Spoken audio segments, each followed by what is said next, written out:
কারাগারেই মারা গেছেন পাকিস্তানের সাবেক প্রধানমন্ত্রী ও পাকিস্তান তেহরিকে ইনসাফের প্রতিষ্ঠাতা ইমরান খান। এমন গুঞ্জন ছড়িয়ে পড়েছে পুরো পাকিস্তান জুড়ে। এতে দেশটিতে সৃষ্টি হয়েছে তীব্র উত্তেজনা। তবে এই দাবিকে গুজব বলে উড়িয়ে দিয়েছে দেশটির সেনাবাহিনীর গণমাধ্যম শাখার ইন্টার সার্ভিসেস পাবলিক রিলেশনস। জানিয়েছে ইমরান খান জীবিত এবং রাওয়ালপিন্ডির আদিয়ালা কারাগারেই বন্দী আছেন। মার্কিন ভিত্তিক পাকিস্তানি সাংবাদিক Wajahat Saeed Khan, is Khan still with us এবং হোয়াট হ্যাপেন্স আফটার খান শিরোনামে দুটি ভিডিও প্রতিবেদন প্রকাশ করেন। জেবিএস হোল্ডিংস লিমিটেড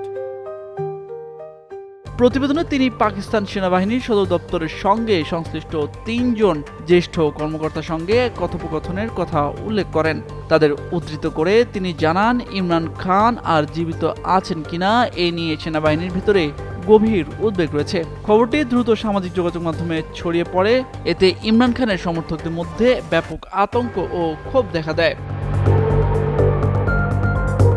তবে পরে ওই সাংবাদিক নিজে পরিষ্কার করেন, তার কাছে ইমরান খানের মৃত্যুর কোনো নথিভুক্ত বা নিশ্চিত প্রমাণ নেই। তার সূত্রগুলো মূলত ইমরানের বিষয়ে তথ্যের চরম গোপনীয়তা নিয়ে গভীর উদ্বেগের কথা জানিয়েছিল। পরিস্থিতি উত্তপ্ত হয়ে উঠলে আইএসপিআর আনুষ্ঠানিকভাবে বিবৃতি দিয়ে ইমরান খানের মৃত্যুর খবরকে সম্পূর্ণ মিথ্যা ও ভিত্তিহীন বলে আখ্যায়িত করে। সেনাবাহিনী জানায়, ইমরান খান জীবিত আছেন এবং আদিওয়ালা কারাগারে আছেন।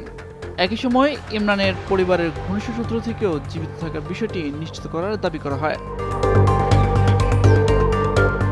অন্যদিকে পিটিআই নেতারা বলছেন, তার জীবন ও স্বাস্থ্য নিয়ে কোনো ধরনের অনুমান বা গুজবের সুযোগ থাকা উচিত নয়। তারা ইমরানের ব্যক্তিগত চিকিৎসক, বন ও আইনজীবীদের অবাধে তার সঙ্গে দেখা করার এবং তার স্বাস্থ্য পরীক্ষা করার সুযোগ দেওয়ার দাবি জানিয়েছেন। দলটির নেতারা সতর্ক করে বলেছেন, ইমরানের নিরাপত্তা ও চিকিৎসা নিয়ে স্বচ্ছতা নিশ্চিত না হলে দেশ জুড়ে বড় ধরনের বিক্ষোভ ছড়িয়ে পড়তে পারে। এমনকি তার সমর্থকদের রাওয়ালপিন্ডির দিকে মিছিল করার প্রস্তুতির কথাও বলা হয়েছে। তামজিদ মির্জা, যুগান্তর নিউজ।